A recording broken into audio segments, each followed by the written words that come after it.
Llega el momento de recibir a los joteros que hoy nos acompañan para rendirle homenaje a nuestra premiada por Aragón, Carmen Cortés. El primero de nuestros invitados debutó en un escenario con apenas 3 años. Como él mismo nos cuenta, desde los pies del mismo escenario, Carmen Cortés le dictaba la letra. Tras esta actuación, continuó su formación jotera con Carmen hasta su adolescencia, cuando su maestra tuvo que dejar la docencia por cuestiones de salud. Lo que sí es cierto es que Carmen ha marcado su destino jotero y hoy, con gran orgullo, viene a representar a la escuela jotera que Carmen cosechó en Barcelona. Con ustedes, Iván García.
amistad y relación artística con Ramón Navarro, lo que les llevó a colaborar conjuntamente en varios centros aragoneses de Barcelona, en los que también impartía clases de baile la esposa de Ramón, Mercedes Alegre.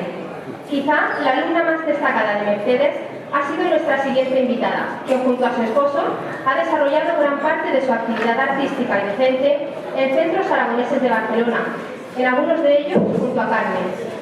Hoy el cariño, la amistad, el respeto y la admiración a su compañera lo mostrarán en esta Jota de Calanda. Con ustedes, Carlos Gil y Montserrat Ballesteros.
el otro.